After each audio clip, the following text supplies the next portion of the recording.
नमस्कार, आदाब। आलमी टीवी में आपका स्वागत है। मैं हूं आपके साथ मसरूर फैजी। हमारी ख़ास पेशकश हम भारत के लोग, नज़रिया देश का। आज इसमें हम एक ऐसे मौजू पर बात करेंगे जो इस वक्त अभी मौजूए बहस बना हुआ है। जी हाँ, फ्रांस में हुई मजम्मत हज़रत मोहम्मद के खाके को लेकर, उसके बाद वहाँ के सदर के बयान को लेकर जो चर्चाएं हो रही है उस पर हम भी बात करेंगे। और हम उस मौजू पर बात करने की कोशिश करेंगे कि आखिर मजहबी शख्सियत, चाहे वो किसी भी धर्म के हो, किसी भी मज़हब के हो, जो मुक़द्दस शख्सियात हैं, उनको लेकर इस तरह के बयानात या इस तरह के मज़ाक़ा ख़ेज़ अंदाज में उनको पेश किया जाना कहाँ तक दुरुस्त है। क्या इस तरह के लिए चीज़ों के लिए आलमी क़वानीन बनने की ज़रूरत है? हम इन पर चर्चा करेंगे। हमारे साथ इस वक्त ख़ास मेहमान मौजूद हैं, मशहूर जर्नलिस्ट और गवर्नमेंट ऑफ इंडिया के साबिक़ एडवाइज़र डॉक्टर अजीज़ बरनी साहब।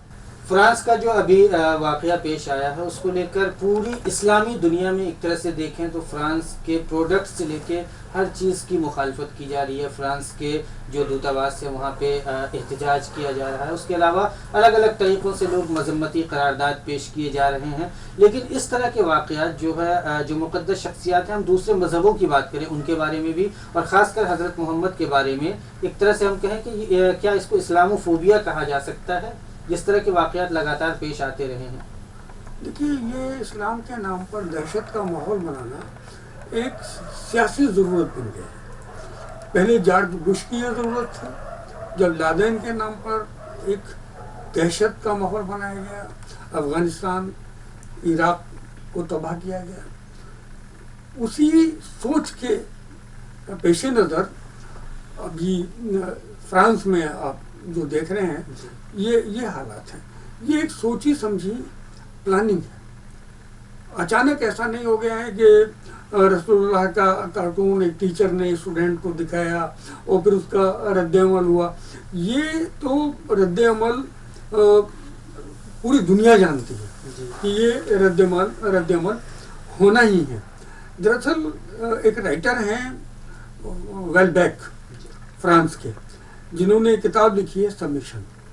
ये पूरी किताब इस्लाम के खिलाफ प्रोपेगेंडा है कि 2022 में फ्रांस में इस्लाम की हुकूमत होगी। 8% से भी कम मुसलमान हैं फ्रांस में, और इतनी कम तादाद कैसे हुक्मरान जमात हो सकती है। लेकिन कहीं ना कहीं उन्हें ये हुक्मरान तबके की हिमायत हासिल है। फिर फ्रांस के सदर का उसको कम्युनल फ्लेवर दे देना, जिसका पूरे इस्लामिक वर्ल्ड पर असर पड़ा, कुवैत पर असर पड़ा। उसने प्रोडक्ट को बैन कर दिया। असर पड़ा टर्की पर। फ्रांस के सदर ने इसको इजहार राय की आज़ादी से जोड़ दिया कि मतलब कोई भी इस तरह की इजहार अपनी। तो पूरा इस्लामिक वर्ल्ड मुत्तहिद हुआ इस बात को लेकर। मैं समझता हूँ कि ये गलत है, लेकिन पैगाम है पूरी दुनिया के लिए कि मजहब को सियासत का इस तरह हिस्सा न बनाए कि आम आदमियों की ज़िंदगी खतरे में पड़े। क्या कोई ऐसे इंटरनेशनल लॉ की ज़रूरत नहीं है जिससे जो मुक़द्दस शख्सियात हैं, 2018 में भी एक मरतबा पेश किया गया था इसको लेके कि एक ऐसा कानून बन जाए कि किसी भी मुक़द्दस शख्सियत, किसी भी धर्म, किसी भी मज़हब की हो, उनके शान में कोई गुस्ताखी इस तरह की ना करे? ऐसा कानून होना चाहिए, इंटरनेशनल कोर्ट है इसके लिए।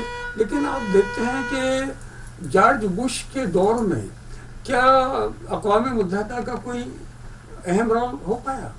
उसका डेलीगेशन गया था इराक़ में, उसने 1400 सफ़ात की रिपोर्ट पेश की थी कि मास डिस्ट्रक्टिव वेपन इराक़ में नहीं है। इसके बावजूद भी बाद में जॉर्ज बुश ने माफ़ी मांगी, लेकिन उस वक्त तो इराक़ को तबाह करने का मौका मिला ना। बिल्कुल। तो भारत सरकार का जो इसमें नज़रिया पेश अभी सामने आया है, जिसको लेकर मुल्क भर में नाराज़गी दिख रही है। भारत सरकार ने फ्रांस की हिमायत में, फ्रांस के सदर की हिमायत में अपना बयान जारी किया है। जो एक्सटर्नल अफेयर मिनिस्ट्री का जो बयान जारी हुआ है वो उनकी हिमायत में जारी हुआ है। असल में मैं अपनी सरकार के बारे में ज़्यादा कुछ नहीं कहना चाहूँगा।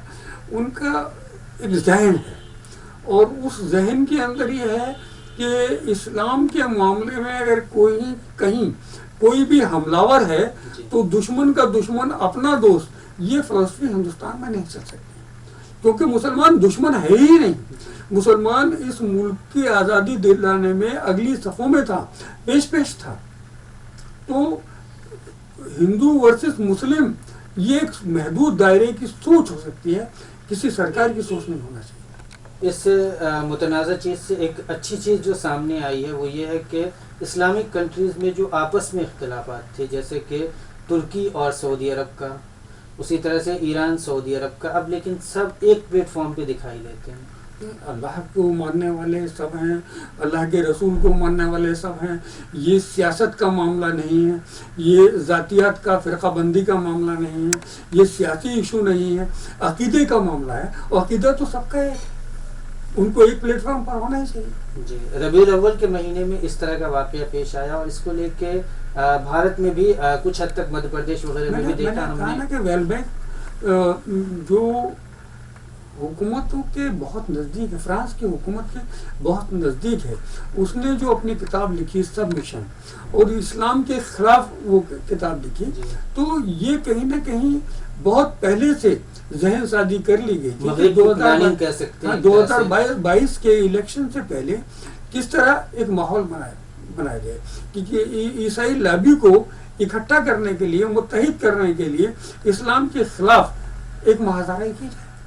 धर्म कार्ड एक तरह से कहें, वहाँ भी एक तरह लॉबी जो है एक बनता चला जा रहा है। जो नोस्ट्राडामस ने भी बहुत पहले इस तरह की भविष्यवाणी की थी कि थर्ड वर्ल्ड वार होगी तो मुसलमानों के और क्रिश्चियंस के दरमियान होगी, तो उससे भी जोड़कर देखा जा रहा है। इस तरह की खबरें आ रही हैं। क्या लगता है कि फ्रांस के सदर इस बार इस दबाव में, जब आलमी इतना बड़ा दबाव पड़ेगा, अरब कंट्रीज़ का दबाव होगा, इकोनॉमिकली उनको जो है साइड किया जा रहा है, उनके प्रोडक्ट्स नहीं खरीदे जा रहे हैं अरब कंट्रीज़ में या इस्लामिक कंट्रीज़ में, तो इसका कितना असर पड़ेगा फ्रांस? बहुत गहरा असर पड़ेगा। और उन्होंने अपने बयानात के अंदर नरमी जाहिर भी की है। और फ्रांस पहले भी इक़्तिसादी बहरान से गुजर चुका है और उसको मालूम है कि इसके मुल्क पर क्या हालात होते हैं, क्या असरात होते हैं। वहाँ की डेमोक्रेसी इस कदर कमज़ोर हो गई थी कि बार बार सरकारें बदलते रहीं। तो ये सारी चीज़ें जो हैं उन सबको जहन में रखना होगा। इजहार राय की आज़ादी, आखिरी सवाल है। इजहार राय की आज़ादी के नाम पर आप किसी के मजहबी जज्बात से खेल नहीं सकते। बिल्कुल, इस बात को समझ लो। बहुत बहुत शुक्रिया डॉक्टर अजीज़ बरनी साहब के इजहार राय की आज़ादी का बहाना लेकर, वो बहाना करके कि ये इजहार राय की आज़ादी है, किसी के भी मजहबी जज्बात से, चाहे वो कोई भी धर्म हो, किसी भी मज़हब के मुक़द्दस शख्सियात हो, उसके साथ खिलवाड़ नहीं किया जा सकता। और इस तरह के बयानात जिसको लेकर पहले तो कत्ल किया जाना वो भी गलत है, जैसा कि डॉक्टर अजीज़ बरनी साहब ने कहा, और साथ ही उसके बाद जो रद्द अमल सामने आया वो भी गलत है। तो इस तरह के बयानात से भी परहेज़ करना चाहिए और मुस्लिम ममालिक जो मुत्तहिद होकर एक प्लेटफॉर्म पर आए हैं, इसका भी बहुत ही एक पॉजिटिव रिज़ल्ट सामने आएगा। आलमी टीवी की इस ख़ास पेशकश में आपका बहुत बहुत शुक्रिया। आप देखते रहिए आलमी टीवी। हम फिर हाजिर होंगे कुछ अहम टॉपिक्स और सेंसिटिव मौज़ूआत पर, जो बहस के मुद्दे हैं, जो आपकी ज़रूरत के, आपकी नॉलेज के और आज की ज़रूरत के मुद्दे हैं, उसको लेकर हाजिर होते रहेंगे। देखते रहिए आलमी टीवी।